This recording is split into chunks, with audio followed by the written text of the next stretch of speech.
Herkese merhabalar. Kripto Kurdu YouTube kanalına hoş geldiniz. Ben Kripto Kurdu proje ekibinden Berkay. Sizlerle beraber yapmış olduğumuz Metaverse serisine yeni bir projeyle devam ediyoruz. Öncelikle videonun başında size şunu bir kez daha hatırlatmak istiyorum ki arkadaşlar bizlerin bu seriyi yapmaktaki ana amacı sizlere geleceğin teknolojisi hakkında şimdiden bir fikir sahibi yapmak, sizleri şimdiden bilgilendirmek ve hep beraber bunları öğrenmek arkadaşlar. Yarın bugün bu teknoloji hayatımıza girdiğinde arkasından bakıp da ya acaba bu neymiş deyip öğrenmeye çalışacağımıza şimdiden bunları öğrenelim, şimdiden kabul edelim, bilgi sahibi olalım ve bir adım öne geçelim istiyoruz arkadaşlar. Bunları amaçlıyoruz. Yani o yüzden bakın sizlere dün de izlemiş olacağınız üzere bir videoda bir projeden bahsettim ve bunun bir coin'i de vardı. Yine size bugün bu videoda bahsedeceğim projenin de bir token'ı var. Ancak siz bunları bir yatırım tavsiyesi olarak görmeyin arkadaşlar. Buradaki bu yeni teknolojileri öğrenmek bizlerin kendimize yapmış olacağı en büyük bir yatırım olacaktır diye düşünüyorum ben. Yani tabii ki de projeleri inceleyip kendi araştırmanızı da yapmış olduktan sonra bir yatırım yapmaya karar verebilirsiniz tabii ki de arkadaşlar. Ancak bunları öğrenmiş olmak da bizim kendimize yapacağımız bir yatırım olacaktır diye düşünüyorum. Şimdi bugün yeni bahsedeceğimiz videodaki bu projemizin adı da Radyo Kaka diye telaffuz ediliyor doğrusu diye düşünüyorum ama bilmiyorum. Ancak ben buna Radyo Caca diyeyim arkadaşlar. Yani ben Radyo Caca'yı ağzıma daha çok yakıştırdım. Radyo Kaka'yı kendimce garip buldum biraz. Şimdi bu Radyo Caca'yı belki hepimiz duymuşuzdur. Çünkü yakın zamanda Binance NFT marketinde bir NFT kutusu satışı gerçekleştirdiler. Ve bu proje neyle öne çıkıyor arkadaşlar? Elon Musk'ın öz annesi Maya Musk'ın bu projenin elçiliğini yapmasıyla ön plana çıkıyor arkadaşlar. Şimdi tam bu konuda da sizlere kendi yapmış olduğum bir tespitten bahsedeceğim. Videoları çok uzun tuttuğum için ve çok fazla konuştuğum için bazen eleştiriler alabiliyorum arkadaşlar ve bunu da göz ardı etmeyeceğim. Bu videoda size daha kısa bir şekilde projenin ana hatlarıyla özetlemeye çalışacağım. Ancak burada da şunu da söylemeden geçemeyeceğim ki bakın size Metaverse'ün ilk videosunda ne demiştim?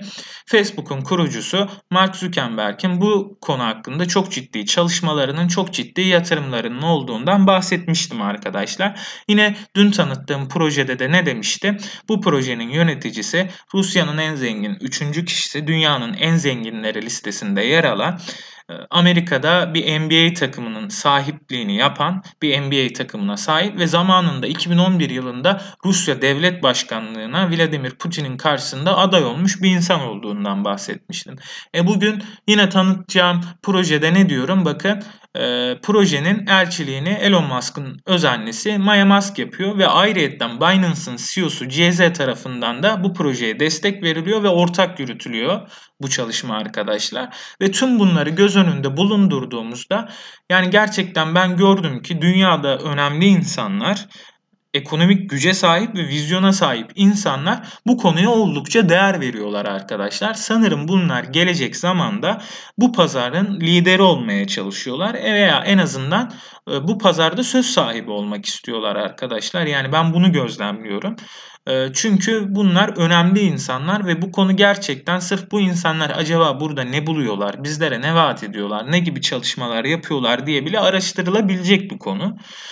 Ayrıyetten o bahsettiğimiz insanlar da gerçekten önemsiyorlar ki bu konuyu ciddi yatırımlar gerçekleştiriyorlar arkadaşlar ve benim düşünceme göre bu pazarın lideri olmaya çalışacaklar ilerleyen zamanlarda. Şimdi Radyo Caca'dan da bahsedecek olursak genel olarak Radyo Caca içerisinde DeFi'nin bulunduğu, gaming'in bulunduğu, NFT'lerin ve NFT Marketplace'in bulunduğu ve USM adında bir Metaverse'ün de bulunduğu bir platform arkadaşlar. İçerisinde her şeyden biraz katmışlar açıkçası. Ve ne demiştik? Elon Musk'ın annesi Maya Musk'ın bu projenin elçiliğini yaptığını söylemiştik. Bu projenin NFT kutularının da yakın zamanda Binance NFT marketinde satıldığını söylemiştim ve hali hazırda şu an Bakeri Swap'ta da bu projenin NFT'leri satılmakta arkadaşlar. Galiba bu NFT'ler ilerleyen zamanlarda Metaverse'lerde kullanılacak. Bu projenin oluşturacağı Metaverse'lerde kullanılacak. Şimdi ben şunu da söylemeliyim ki işin içinde işte Elon Musk'ın annesi olunca, Binance'ın CEO'su CZ olunca doğal olarak tabii ne oluyor? projenin üzerinde bir FOMO etkin oluyor. Yani ben bunu böyle gözlemledim benim düşünceme göre. Çünkü tabii doğal olarak insanların aklına ne geliyor? Acaba Binance'da listelenir mi? Acaba tweet atar mı Elon bu proje hakkında? Acaba bir şey olur mu diye düşünüyor arkadaşlar haklı olarak. Ancak biz ne yapacağız? Bu etkenleri tabii ki de bir köşeye bırakacağız. Proje odaklı bakacağız. Bizlere neler vaat ettiğine bakacağız. Şimdi bu yüzden de ben ilk olarak white paper'ını incelemek istedim projenin.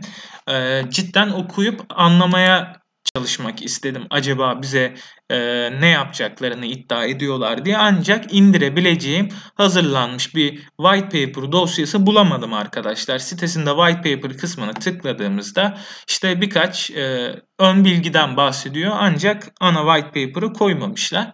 Sizler eğer bunları bulabiliyorsanız bizlere yorumlar kısmında belirtirseniz iyi olur arkadaşlar. Bizler de okuyup öğrenmiş oluruz.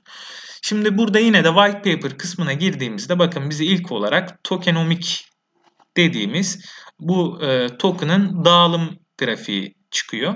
Genel olarak da şunu söyleyebilirim ki 500 milyar adet arzı bulunan bir token'mış bu ilk başta. Ve burada dağıtımını görebilirsiniz arkadaşlar. Yine burada white paper kısmında nereden alabileceğimizden bahsetmişler. Audit raporunu koymuşlar. Ve burada da özel bir not olarak işte zamanında Raja'yı Vol 1 olarak satın alan kişilerin, Bakeri Swap'tan satın alan kişilerin Vol 2'ye geçirmesi gerektiğinden bahsetmişler. Medium'dan da bir makaleyi buraya koymuşlar arkadaşlar. Eğer ihtiyacı olan varsa buradan gerekli bilgilere ulaşabilir. Aşağı indiğimizde buraya likidite kilitleyicisi adını verdikleri bir kısım koymuşlar. Yine buna da bakabilirsiniz.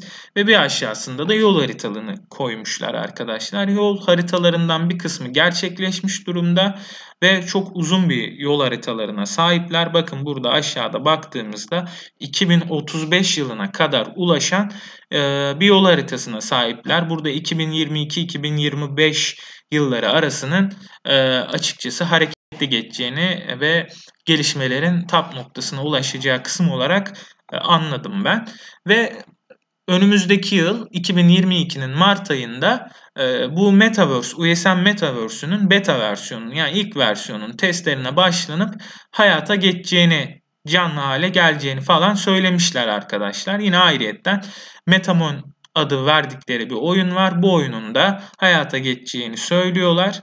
Ve yine ayrıntılı olarak burayı inceleyebilirsiniz. En son kısımda da şunu belirtmişler. Size ne demiştim? 500 milyarlık bir total maksimum arıza sahip olduğundan söylemiştim.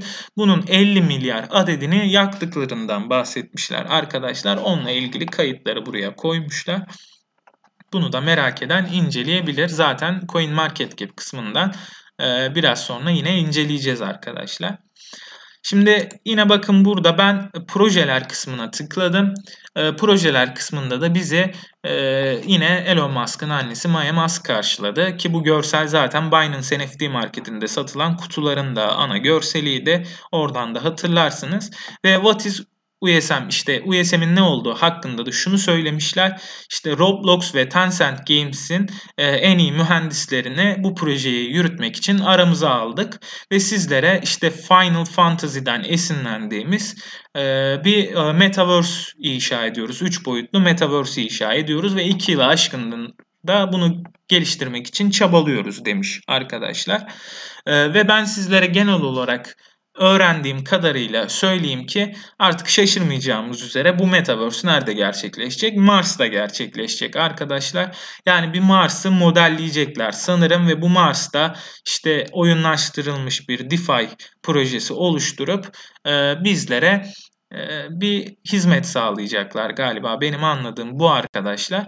Ve bakın yine burada USM kısmına da geldiğimizde bunlardan bahsediyor ve hemen tabii ki yine şaşırmayacağımız üzere burada Maya Musk'ın, Binance'ın CEO'su CZ'nin veya ortak veya kurulu ekibinden önemli kişilerin fotoğrafını koymuşlar buraya arkadaşlar ve en aşağı kısımda USM kısmının, yukarıdaki şu USM kısmının en altında da Twitter'dan CZ'nin atmış olduğu tweetlerin görselini paylaşmışlar arkadaşlar. Yani biraz önce de bahsettiğim gibi sanki biraz şu an yapılan icraattan ziyade hani lafla yürüyor bu iş, sanki bir reklamla yürüyor şu an için. Tabii ki bunlar önemli insanlar ve çok büyük işler başarabilecek potansiyelde insanlar. Ben şu anki görünen kısmı söyledim sadece kendi penceremden arkadaşlar.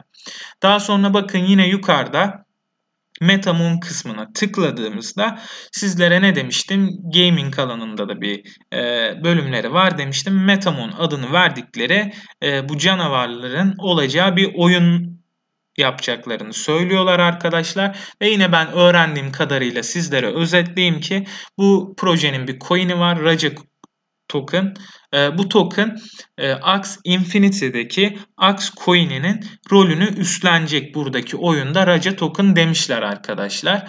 Yani artık ne kadar başarabilirler bilmiyorum. Axie Infinity ile ve Axie'la şu an bir rekabete girmek o kadar kolay değil. Ama rekabetten ziyade oradaki görevi üstlenecekse, bilmeyenler için söyleyeyim, Axie Infinity'de ne oluyor? Axi'leri üretmek için Axie Coin'inin kullanılması gerekiyor breeding işleminde.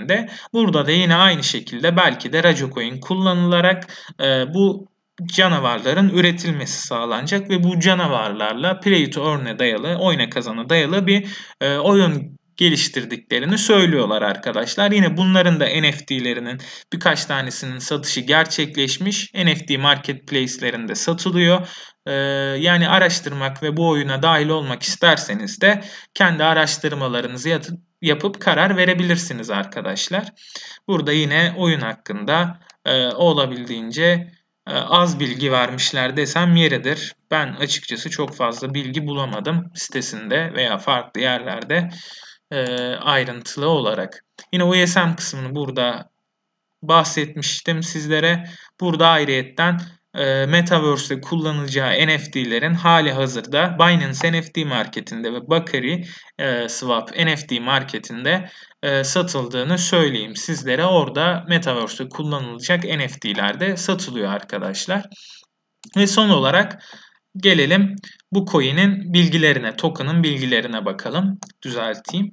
Şimdi bu token şu an yaklaşık 0.00126 dolarlık bir değere sahip.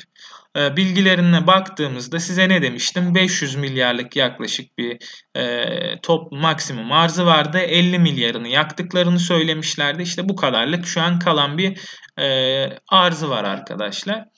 Ve piyasa değerine de baktığımızda şu an için Coin Market Cap'te buraya göre 195 milyon dolarlık bir piyasa değerine, market cap'e ulaşmış durumdalar arkadaşlar. Açıkçası yani Binance'da listelenmemiş şu an hali hazırda bu token'a yatırım yapmak isterseniz sanırım Gate borsasında var. PancakeSwap'tan alınabiliyor ve burada farklı yerlerden de alınabiliyor. Yani iyi bir market cap. Bunun da nedeninin üzerine etkin olan FOMO'dan ibaret olduğunu düşünüyorum. Neden böyle düşünüyorum? Çünkü şu an hali hazırda söyledikleri projelerin hiçbirini gerçekleştirmeden, hiçbiri hakkında bize yeterli bilgileri vermeden, benim düşünceme göre tabii ki bunlar veya benim araştırmama göre diyeyim, bu market cap fena sayılmayacak bir market cap arkadaşlar. Ancak işin içinde CZ olunca, işin içinde Elon Musk'ın annesi olunca, işin içine Elon Musk'ın girebilme ihtimali olunca her şey olabiliyor. Her şey de olabilir arkadaşlar. Yatırım yapmak size kalmış ama buradaki şu an durumlar böyle. Sizler daha fazla bir bilgiye sahipseniz, sizlerin bu proje hakkında bildikleri varsa bunu yorumlardan belirtebilirsiniz arkadaşlar. Bu proje hakkında yorumlarınızı yazabilirsiniz. Bizler de öğrendikçe, gelişmeler oldukça bunları öğrenip sizlere aktarmaya çalışacağız. Videoların devamı gelecek arkadaşlar. Bunun için kanala da abone olmayı unutmayın.